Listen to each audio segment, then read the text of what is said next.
Ok. Bon, bienvenue sur Ubuntu Café. Ouais, salut Ben, comment va? Oui, très bien. Qu'est-ce que tu bois aujourd'hui? Juste du thé vert, avec du sirop d'érable, en fait. Ok. Moi aussi, j'ai du thé vert, thé glacé. Ah, Il y a un peu de miel dedans. C'est ça. ok. Miel, citron, puis la Ah, glace. ça, c'est une bonne concoction, c'est ça, non? Concoction. Mhm. Ouais. Ah, c'est bien. Ouais, bienvenue encore. Hier, c'était samedi, et on a eu notre meet-up. Mhm. Meet-up sur Crew AI. C'est moi-même, j'ai présenté hier. En tout cas, c'était très intéressant, hein. J'ai beaucoup appris en apprenant Crew AI et puis faire la présentation sur ça. Pour ceux qui ne savaient pas ce que c'est que Crew AI, en fait, c'est un type de framework, une plateforme qui aide à créer des agents IA. C'est ça, Des agents IA. AI agents, ouais. AI agents, je vais dire ça en français, mais AI agents.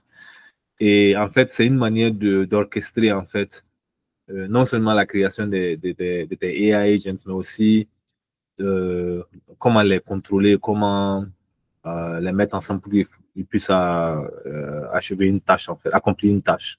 Mhm. Donc, en tout cas, j'ai trouvé que c'était intéressant comme outil. Euh, j'ai pu utiliser un use case qui était un use case business et puis résoudre un problème, quoi, en fait, avec ça. Donc, c'était un outil que je n'avais jamais utilisé. Et puis, bon, voilà, j'ai pu utiliser ça. Et puis, Ouais. résoudre un problème que j'avais, en fait. Ouais, ouais. Ça veut dire qu'en fait, quand j'analyse un peu la progression de tes deux dernières présentations, hein, Mm. c'est un peu comme si pas celle d'hier, mais celle d'avant, c'est Mhm. comme si celle d'avant, tu étais en train de commencer un projet, en fait, où tu Mm. devais planifier le projet, et puis Mhm. c'était comme un scénario où tu devais planifier le projet, et puis déléguer ça à un ingénieur pour qu'il commence à faire l'implémentation. Mhm. Ok. Maintenant, la présentation d'hier, la manière dont j'imagine, c'est que tu étais en position, comme dans la position d'un manager de projet, Mhm. avec des équipes, sinon même plusieurs équipes, Mhm. sous-équipes et autres. Et Mhm. puis, tu devais t'arranger pour que ces différentes équipes qui sont en forme d'agents d'IA Mhm. puissent collaborer pour implémenter tout le projet, en fait. Ouais, c'est ça. C'est vrai. Donc, deux personnages, deux personnages différents, en fait. C'est vrai. J'ai même pas pensé à ça. C'est vrai. C'est vrai. Ouais. Ouais. Non, en tout cas, à la fin de la vidéo, on va mettre le lien de Crew AI et puis aussi le lien comment on appelle ça, le recording doit être fini quand même, hein, Oui, de la de présentation. la Ouais. présentation d'hier. Ouais. Ouais. Ouais. Donc, ça, c'était pour hier. Maintenant, pour des choses intéressantes qu'on veut parler cette semaine. Le Primeagen, pour ceux peut-être qui ne connaissent pas le Primeagen, c'est un Américain, c'est un YouTuber, quelqu'un qui est sur X. En fait, c'est un influenceur, on peut dire, dans le domaine du software engineering, c'est ça? Mhm. Et je sais que c'est toi-même qui me l'as monté, même le Primeagen. Donc, tu le suis depuis quand même un bout de temps. Voilà. Il a sa chaîne YouTube et tout, tout, tout. Et la fois passée, j'étais sur Instagram et il y a une vidéo qui est passée où il disait que la meilleure manière d'apprendre, c'est, on apprend mieux, surtout dans le domaine du software engineering, en faisant des erreurs. Et par erreur, ça veut dire quoi? Erreur, c'est quand tu es en train de, par exemple, écrire ton code et que ça ne marche pas. Le Ouais. fait de débugger et puis de trouver la raison pour laquelle cette erreur-là se passe dans ton code et de trouver la solution et puis de résoudre ce problème. C'est cette manière, en fait, que tu apprends et que tes connaissances, en fait, s'accroissent, en fait. Tu vois. Ouais. J'ai trouvé que ce qu'il a dit était vraiment très intéressant parce que quand même j'étais en train d'apprendre Crew AI, ce dont on a parlé il y a 2 minutes de cela, quand j'étais en train d'apprendre en Crew AI, au départ, je ne savais pas, en fait, l'ultime but de la plateforme, de Crew AI. Voilà. Il parlait d'agents, agents, il parlait de crews, il parlait de tasks. Ça, ce sont des trucs en anglais, mais en fait, je ne savais toujours pas vraiment ce que Crew AI faisait. C'est au moment où j'ai rencontré des difficultés dans mon code, où j'ai eu des erreurs dans mon code, et que quelque chose s'est passé en fait dans mon code, où les agents IA en fait ont pris le dessus automatiquement, sans que moi-même je le dise. C'est bizarre de dire ça, sans que moi-même je leur dise de prendre le dessus sur le code. Ils ont pris le dessus sur le code. Et puis, en fait, de résoudre le problème que j'avais sans que moi-même je leur dise de faire ça. Et c'est là que j'ai compris, c'est là que j'ai eu le déclic où j'ai dit, ah, ok, c'est ça, en fait, que Crew AI fait. C'est ça, en fait, un AI agent, en fait. Ouais. Un AI agent, c'est un IA qui est capable de prendre des décisions seul par rapport et résoudre un problème qu'on a configuré pour qu'il puisse résoudre ce problème, en fait. Ouais. Et c'est vrai que j'avais configuré l'agent à résoudre un problème spécifique, mais je lui avais dit d'utiliser, par exemple, mon code. Et comme mon code n'a pas marché, et le code n'a pas marché, le plan B, en fait, c'était lui-même de trouver une solution par rapport à ça. Donc, en fait, de manière autonome. Je ne sais pas si tu vois. Donc, Je pense que c'est un peu à cause de ça qu'il y a, un grand nombre de personnes qui sont un peu inquiets quand il s'agit de l'intelligence artificielle. En fait, les agents, quand tu les configures, tu leur donnes un but. Et puis, tu mets aussi des outils à leur disposition. Donc, les outils, ça peut être c'est pas, ça peut être un répertoire de données qu'ils doivent consulter. Ça peut être un peu de code, des fonctions et autres. Et puis, ces agents eux-mêmes décident de la méthode la plus appropriée pour arriver au goal, pour arriver au but plutôt. Donc, avec cette idée en tête, là, c'est assez simple d'imaginer et puis d'imaginer d'où vient cette inquiétude là, quand il s'agit de l'intelligence artificielle. Parce que si on se dit qu'il y a quelqu'un qui n'est pas très bien intentionné, mais certains outils à la disposition des agents, ces agents-là peuvent utiliser ces outils-là peut-être de manière un peu nocive pour arriver au but. On prend en considération tout ce qui est moral, tout ce qui est légal et autres. Donc, c'est un peu ça l'inquiétude. L'inquiétude, ouais. Non, en tout cas, tu as raison. C'est des trucs, en tout cas, qu'on doit faire attention.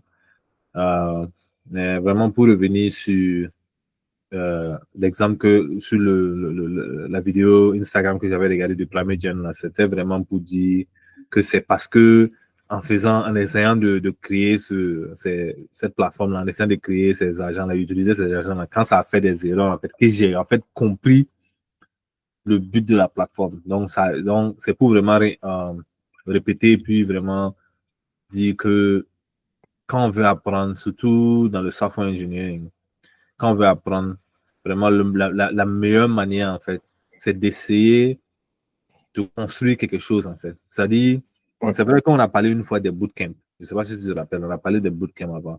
Le truc avec les bootcamps, c'est que c'est bien, c'est vraiment, ça t'aide d'une manière structurée à apprendre quelque chose. Tu vois?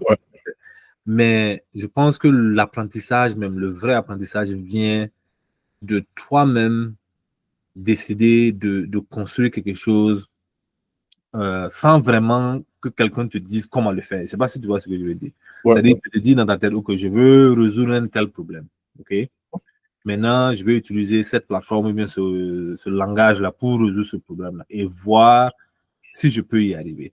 Et c'est vraiment dans ça que l'apprentissage ultime se fait même. C'est dans essayer de faire ça, en fait, de créer ça, en fait. Oui, ça va, parce qu'il y a plein de gens qui aiment plutôt s'orienter vers les tutoriels sur Internet, les bootcamps, parce qu'ils se disent que c'est la manière la plus facile, la plus directe d'arriver à leur but d'apprentissage. Pourquoi? Parce que c'est un peu comme si il y a, enfin, je vois ça avec plein de nouveaux dans l'industrie. C'est comme s'ils ont une réaction un peu viscérale quand ils voient les erreurs. Mhm. Un peu de rouge, des erreurs, tout ça, là, c'est la panique. Alors que c'est tout juste rouge, mais ça ne veut pas dire que quelque chose est en train de saigner. C'est pas grave, quoi. C'est juste pour attirer l'attention. Donc, souvent, je me retrouve à dire, OK, même si tu vois du rouge, ou même si vous voyez du rouge, prenez la peine quand même de lire Mhm. pour comprendre le message qui a été imprimé, en fait. Mhm. Parce que quand on parle de langage de programmation informatique, c'est vrai que c'est pour contrôler les ordinateurs, mais c'est aussi pour communiquer entre êtres humains. Mhm. Mhm.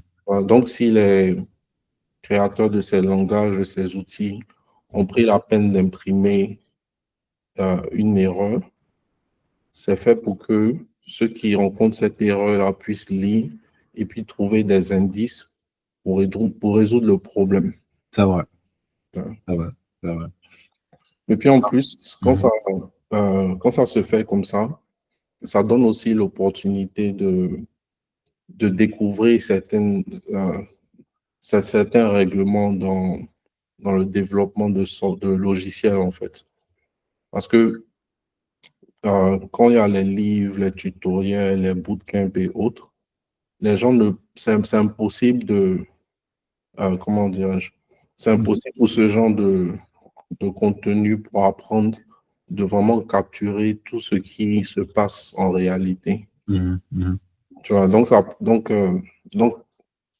donc c'est toujours important d'essayer de construire quelque chose, comme tu disais, hein, Mhm. pour rencontrer ses erreurs et Mhm. puis pouvoir apprendre des choses en plus. Ouais. Donc, non, je donne un exemple qu'on trouve assez populaire, par exemple, dans notre groupe de Ubuntu, même sur Internet aussi. Il y a plein de gens que ça intéresse de faire DevOps, par exemple. Mhm. Donc, souvent, quand je parle avec ceux qui sont intéressés par DevOps, je fais toujours la recommandation d'essayer de construire quelque chose. Mhm.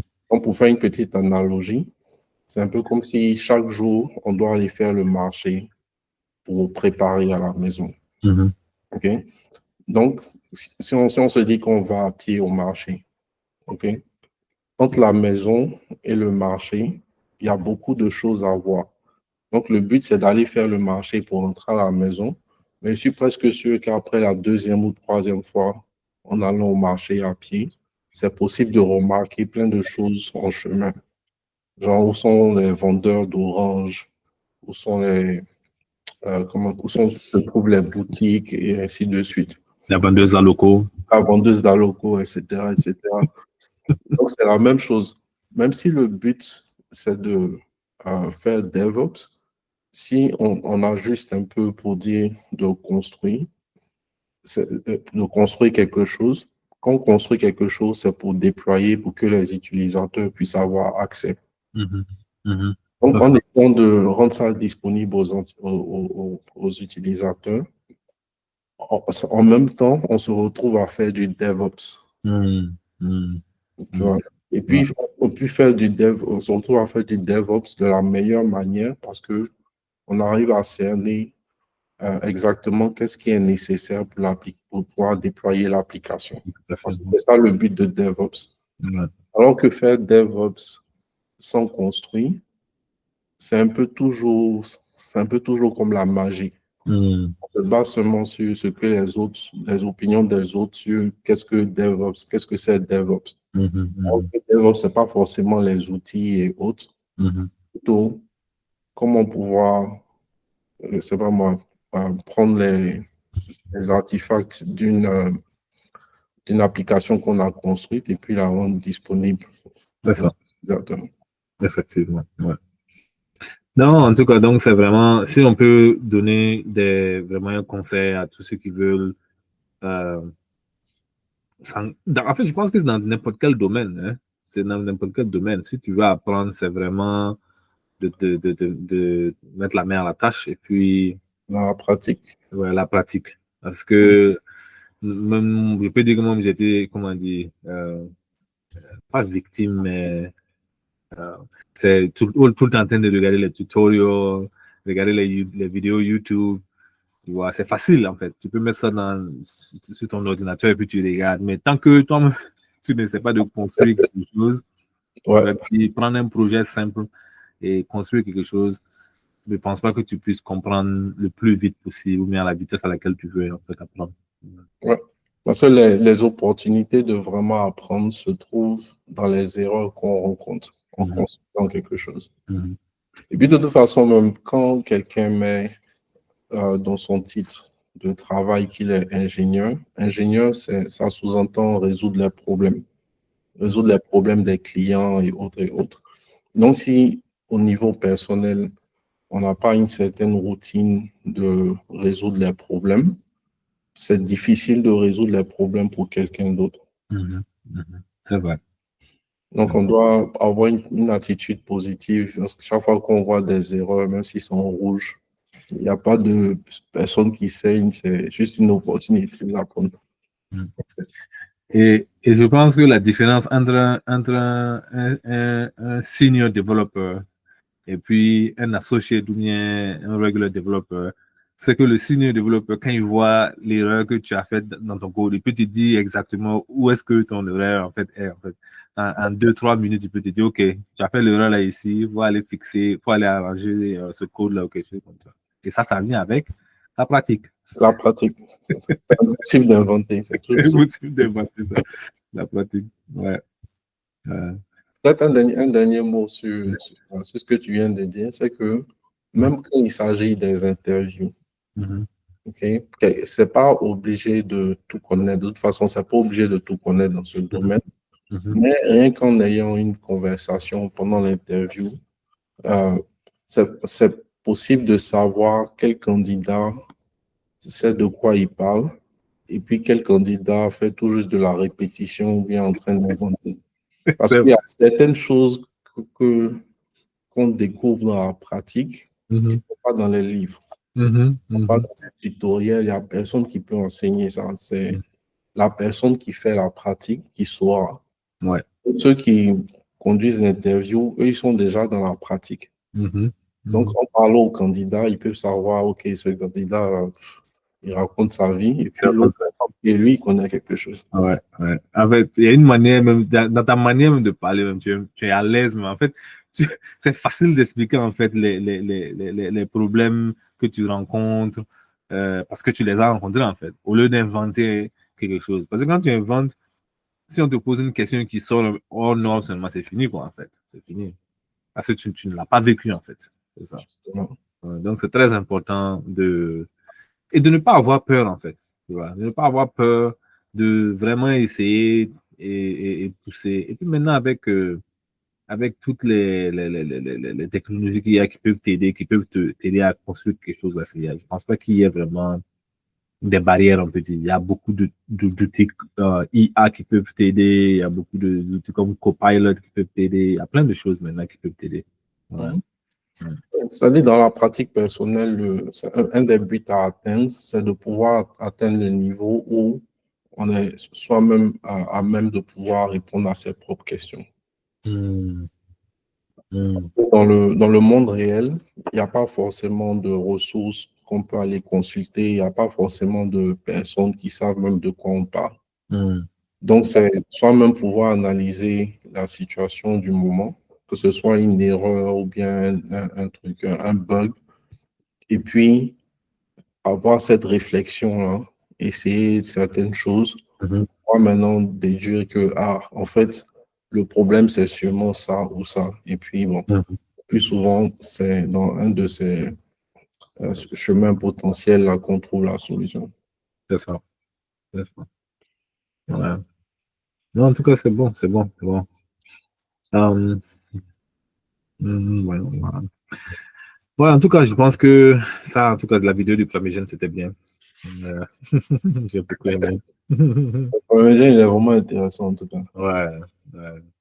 Et du coup, c'est quelqu'un, d'un coup, il est devenu populaire comme ça, en fait. Tu vois. Ouais, Ouais. en fait, il a commencé il y a longtemps, donc il a construit son audience Hmm. au fil des années. Vu les années. En parlant d'audience même, on parlait d'essayer de trouver un moyen de, comment dire, le côté francophone en fait. Parce que quand on avait commencé Ubuntu, au départ, c'était vraiment de faire des vidéos en français. Ouais. Et je pense que si je me rappelle bien, la première vidéo, le premier Ubuntu, on a essayé de faire anglais-français. On a eu des mots de tête parce que c'est extrêmement difficile de faire les deux en même temps. Ouais. Ta tête chauffe vite. Donc, en tout cas, on a essayé de vouloir vraiment pousser pour avoir plus de... L'audience, en fait, de pousser vraiment l'audience pour que ce soit le côté francophone, parce que le côté anglophone, vraiment, il y a l'audience. Parce que le côté aux États-Unis, on a eu beaucoup de gens qui ont rejoint la communauté et tout, mais c'était vraiment le côté francophone qu'on voulait essayer de target, quoi, en fait. Et je pense que on va essayer, on en a parlé déjà, on va essayer de faire plus de vidéos en français. Les vidéos techniques qu'on fait là de Ubuntu, on va essayer de les faire en français. Puis, on verra bien, ouais. Oui, et puis il faut voir aussi que quand on a commencé l'année dernière, on n'avait pas forcément le bon format en place. Tu vois. Donc, on a essayé comme on a pu, comme tu disais là, pendant la présentation, couvrir à la fois français et anglais. C'était très difficile. Difficile, je me souviens encore. Et puis, on n'avait pas forcément le bon format. Et puis, bon, à un moment, pourquoi on a mis un peu plus l'accent sur le côté anglophone, c'est parce que justement, les francophones, on n'avait pas encore trouvé la bonne formule pour les attirer, en fait. Donc, on a plus mis l'accent sur le contenu vidéo en anglais. Et puis, les articles qu'on produit, les mettre en français et en anglais. Maintenant, avec les conversations qu'on a en français, tout ça, hein, on a commencé à avoir un changement où il y a une audience du côté francophone qui s'intéresse de plus en plus. Donc, comme tu disais, là, on va commencer très bientôt à produire du contenu technique exclusivement pour le côté francophone. De toute façon, parce que c'était comme tu disais aussi, c'était un des buts premiers d'avoir formé le groupe. Le contenu technique est assez facile à obtenir en anglais. Mais côté francophone, surtout francophone de la diaspora, il n'y en a pas beaucoup. Il y a plein de gens de la diaspora qui parlent de technologie et autres, mais ils ne vont pas forcément en profondeur sur ce sujet. C'est cette niche-là qu'on essaie de satisfaire. Et puis, pour ajouter un peu sur ça, c'est que le format qu'on fait, c'est vraiment, on n'essaie pas, je ne sais pas comment, ça ne sera pas en fait comme les tutoriels où c'est happy path, tu vois ce que je veux dire? Genre, c'est parfait, le code marche de A à Z, non. Nous, notre format est un petit peu... Comme ce que tu décrivais avec le Primeagen. Ouais. On voit les erreurs, on laisse les gens voir la progression, tout ça, comment résoudre. C'est interactif, on pose des questions, tout ça. Ouais. Je pense que ça, c'est un peu important parce que ce que ça fait en fait que le sujet est abordable ou approchable. En fait, c'est compliqué. It's approachable, c'est ce que je veux dire, quoi. It's approachable.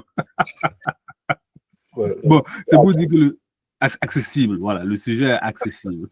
Le français dit, le sujet est accessible, en fait, voilà. Parce que si, j'ai l'impression, même au départ, avant que je rentre dans Haïti, quand tu voyais, par exemple, certaines personnes en train de coder, tu te dis, c'est que du blablabla, je ne comprends pas ce que c'est.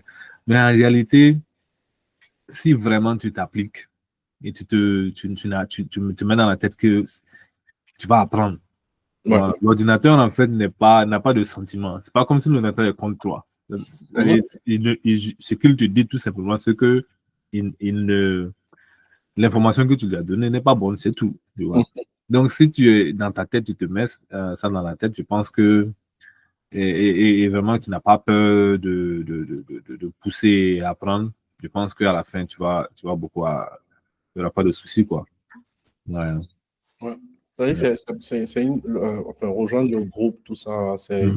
donne une opportunité à tout le monde, surtout ceux qui sont intéressés par l'industrie ou bien qui cherchent à entrer dans l'industrie, de vraiment voir qu'il n'y a rien de sorcier, en fait. Yeah.